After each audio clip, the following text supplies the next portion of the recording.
amazing special effects throughout the rest of the movie, or Kevin Bacon, we want more Jason. We want more Jason. So I'm glad that we scared the pants off everybody. But I do hasten to add that it's you can appreciate this in Florida because it's a water safety movie, okay? Everybody use the water, use the buddy system, and if there was any respect for water safety, none of this would have happened.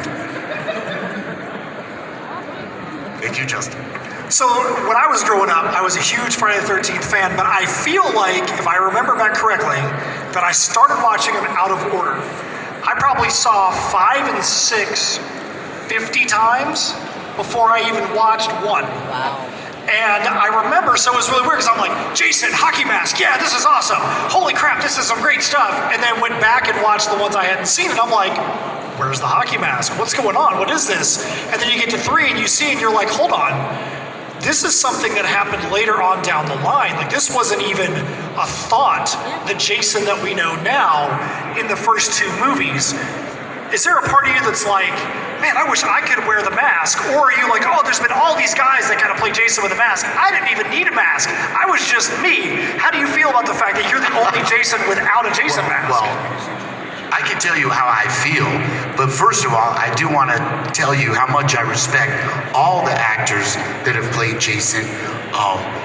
Jason 2, our brother Sackhead Jason, of course, and then it was Richard Brooker, who was a wonderful person, an amazing person, who played the first hockey mask Jason in the 3D Part 3, and he played him with such a swagger, and he was also my dear friend. Richard Brooker was a trapeze artist, he was a champion polo player, he directed 10 episodes of Bill Nye the Science Guy, he invented the sizzle cam for Gordon Ramsay. I'm not kidding you, this is Richard Brooker.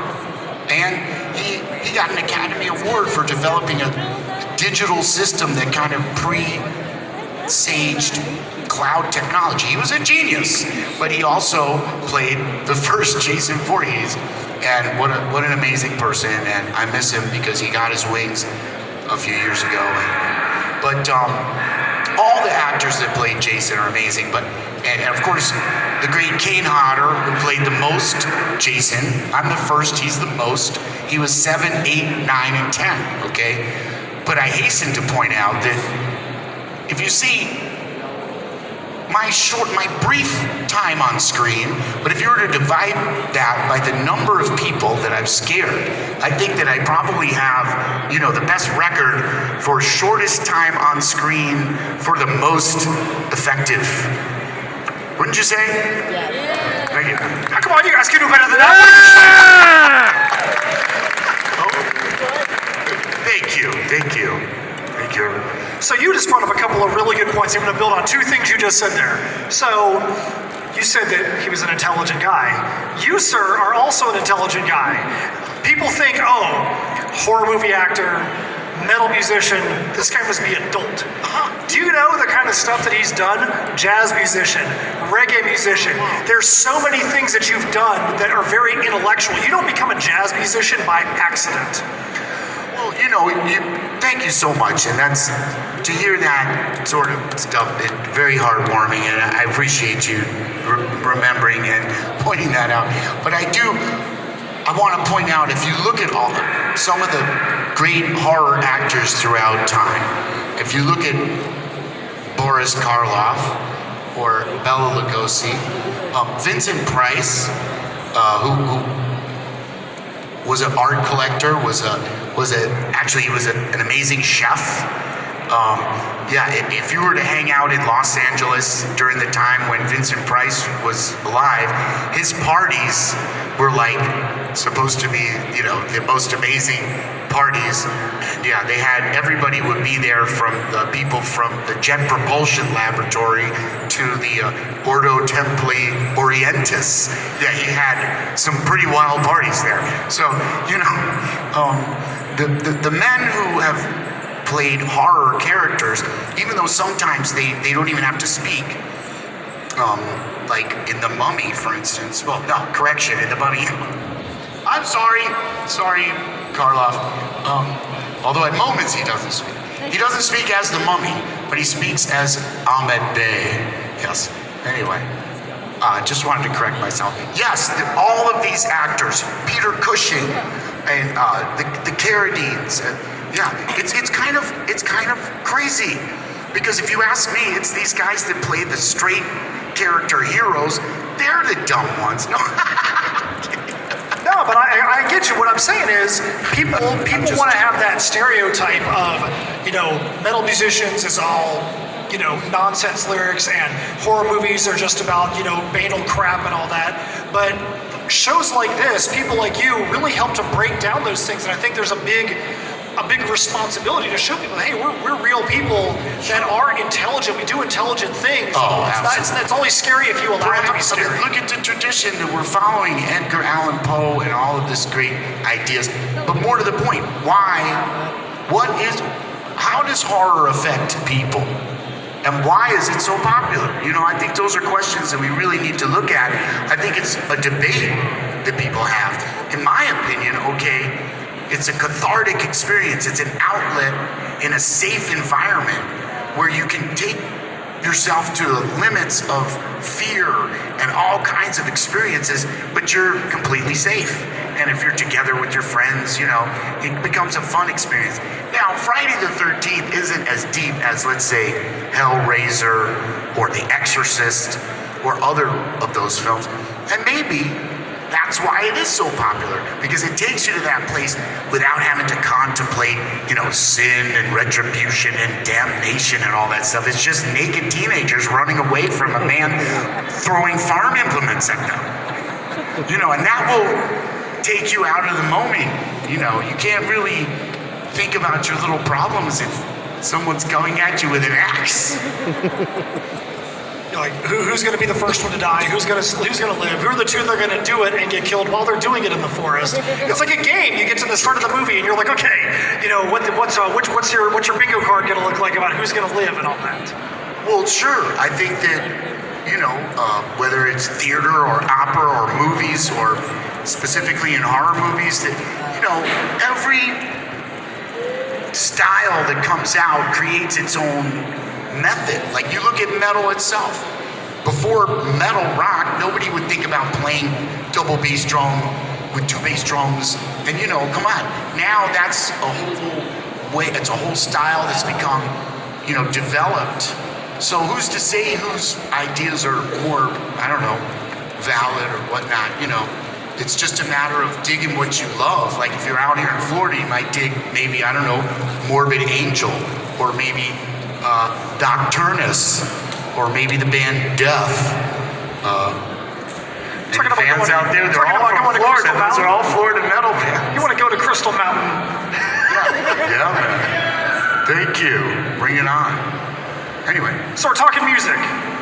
You have your band, First Jason. You brought them up earlier, and you said you think they sound like a certain style. When I listened to First Jason, I was like, maybe this is Suicidal Tendencies meets Tenacious D. Yeah, I love that. That's a great. I like. You can use that royalty free. That's awesome. Thank you. Yeah. So, I love Suicidal Tendencies, man. Please. Yeah. So why don't you tell those in attendance here in the panel room and those also in the whole building about First Jason? Because you have a show tonight. What's going to inspire them to want to come out and hear First Jason?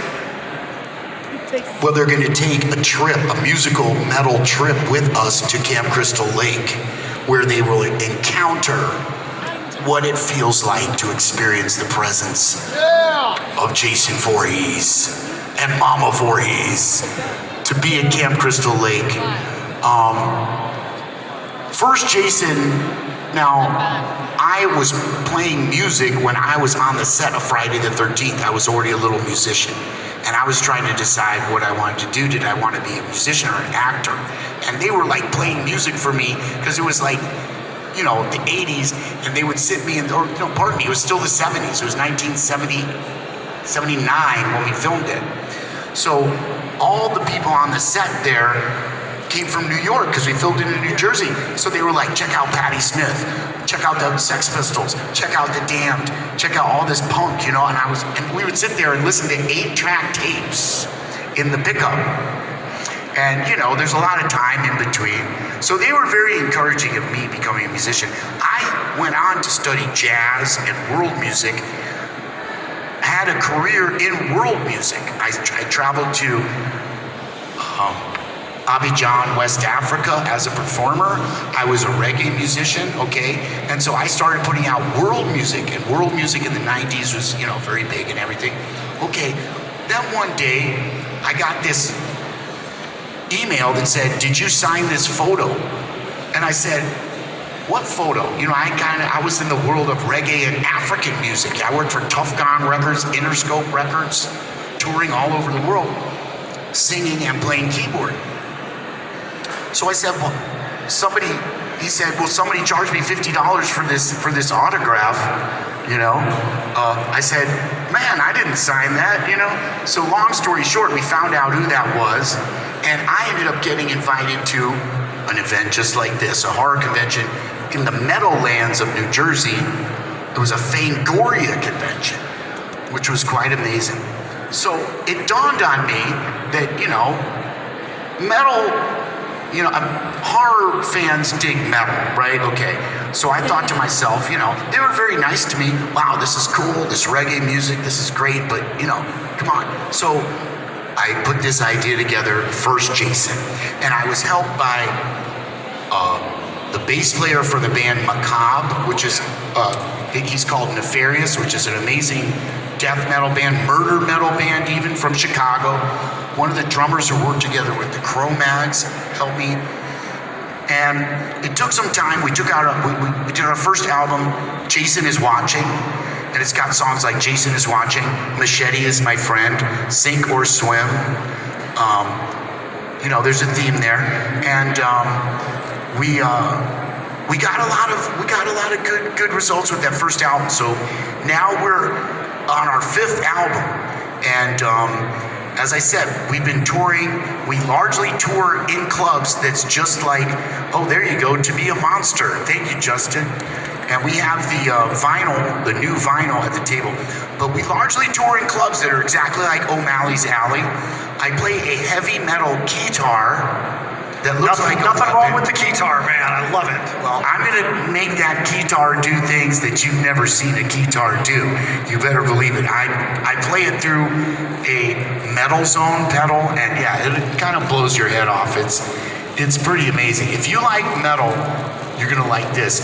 Our guitar player, Eddie Machete, studies with Joe Satriani. He's an amazing player. Our bass player, Bass Amp, is very famous on the St. Louis punk and I guess comedy rock scene, where he has his own project.